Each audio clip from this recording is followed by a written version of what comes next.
Heavy হয়েছে, দোকানেও এত ভালো খাওয়া যায় না।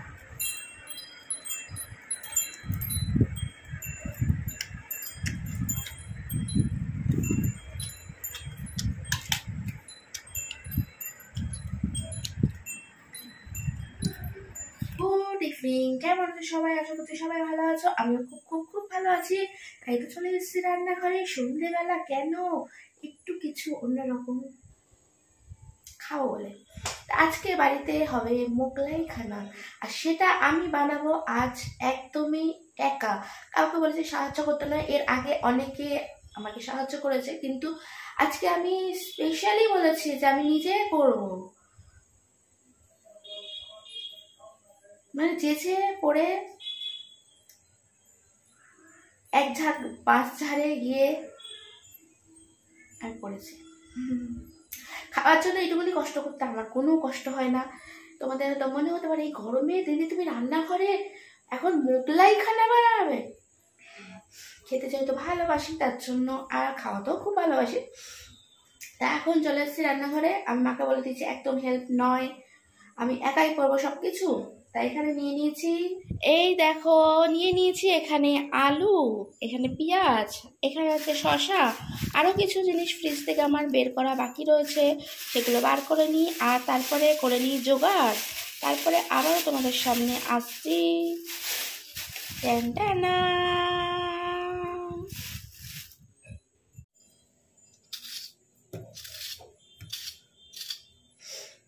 মেঘনা মা আমাকে সাহায্য করতে এসছে, মা এসছে চা করতে, চা বসিয়েছে।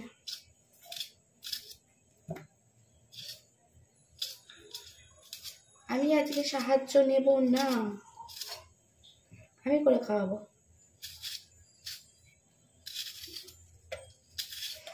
এই পিলারগুলো দিয়ে কাটতে খুব আলু সুবিধা হয়, তাড়াতাড়ি হয়ে যায়। আশা করছি 3টে আলুতে হবে না, কাটার পর বুঝতে পারবো।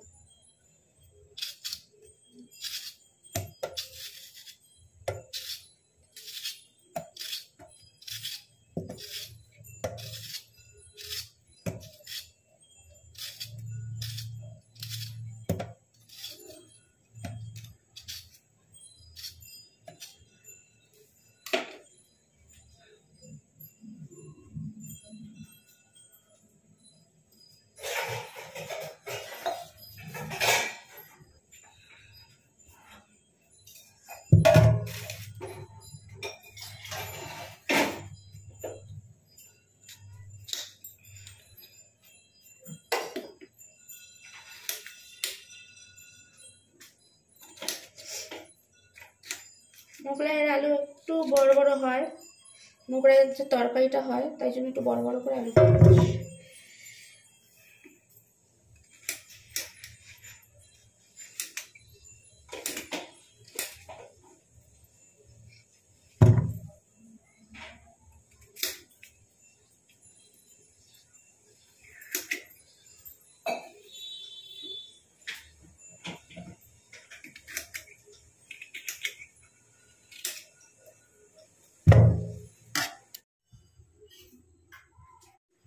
আলুটা অলরেডি সিদ্ধ বসিয়ে দিয়েছি, এ দেখো, তবে তাড়াতাড়ি হয়ে যাবে তরকারিটা। এ দেখো স্যালাডের জন্য কেটে রেখেছি শসা পেঁয়াজ আলাদা আলাদা করে, আর এখানে কিছুটা কেটে নিয়েছি আমি যা যা লাগবে। আমি কড়াটা বসিয়ে দেবো, তরকারিটা আগে বানিয়ে নেবো, তারপর ময়দা মাখবো।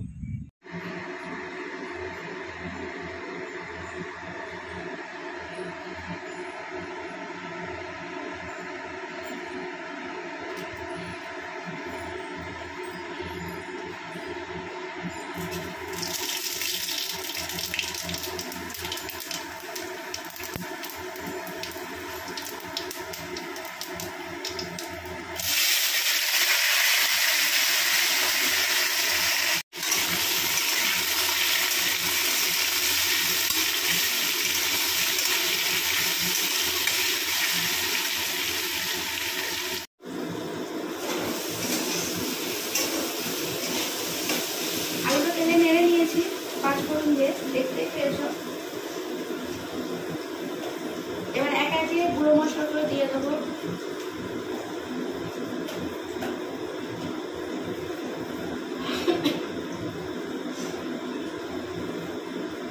জিরে,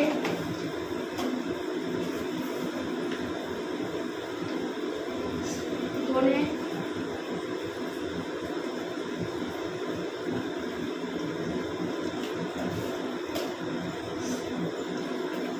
হলুদ,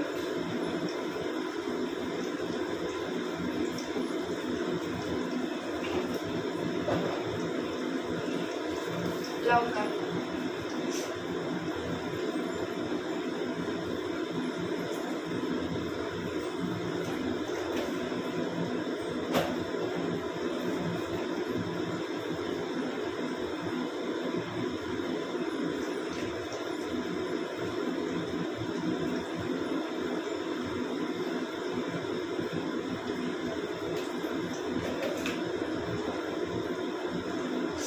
প্রচন্ড গরম, এবার ভালোভাবে মিশিয়ে নেবো মশলাগুলো।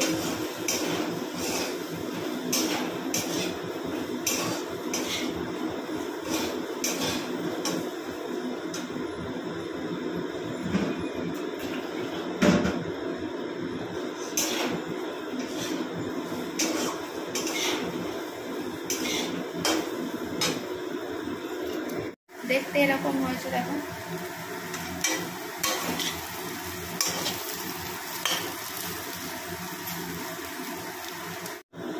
এবার খানিকটা আমি অল্প করে জল দেবো, যেহেতু মশলাগুলো শুকনো আছে তার জন্য।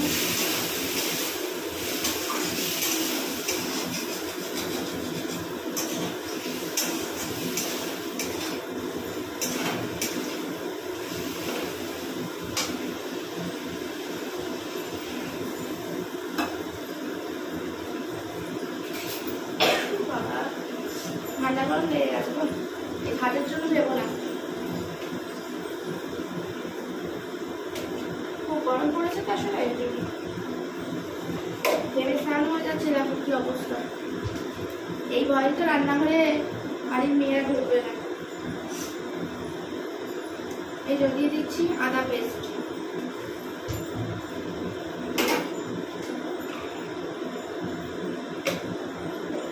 কড়া থাকলে খুব সুবিধা হয়,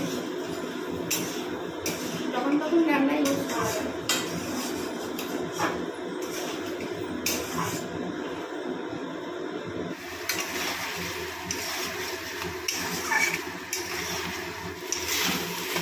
দেখো তরকারিটা একদম কিন্তু ঠিকঠাক হয়ে গেছে। আমি কিন্তু জল বেশি দিইনি, মশলাটা ভাজার পর অল্প একটুখানি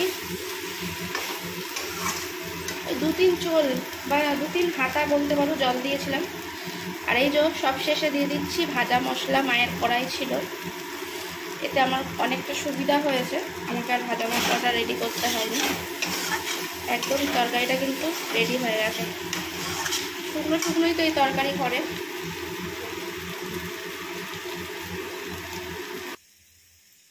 দেখো তরকারিটা একদম পারফেক্ট হয়েছে, আর টেস্টটাও কিন্তু দারুণ হয়েছে।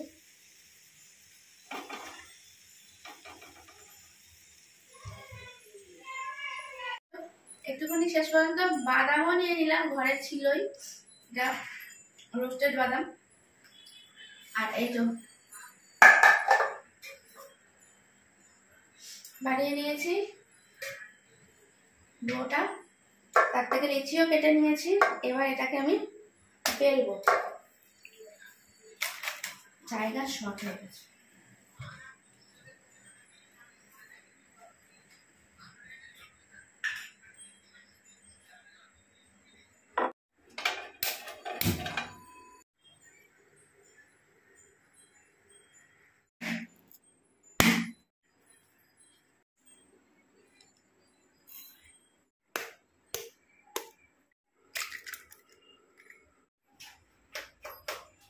দেখো বড় করে বেলা হয়েছে, দেখো কতটা বড় করেছি।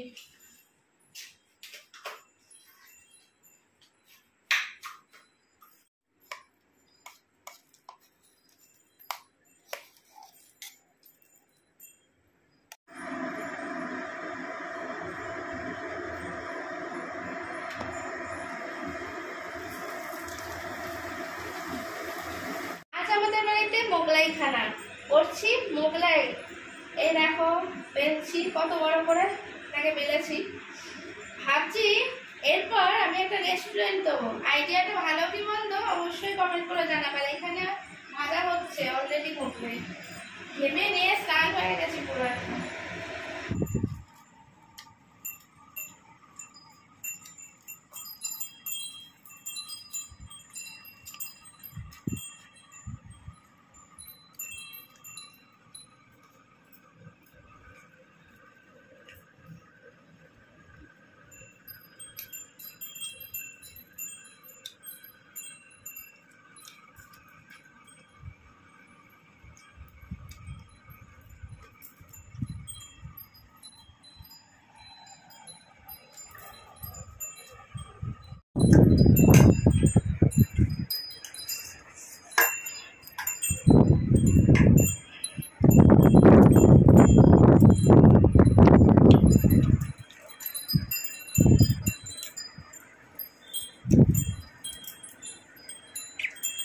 দারুণ অসাধারণ টেস্ট।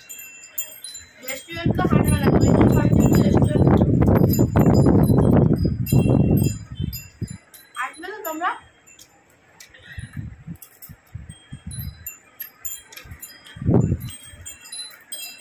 কেমন হয়েছে মা? হেভি হয়েছে। মন খুশ হয়ে গেছে। মাকে আর বাবাকে আগে দিয়ে দিয়েছিলাম, আমি লাস্টে গরম গরম খাতে পাই। হেভি হয়েছে, দোকানেও এত ভালো খাওয়া যায় না।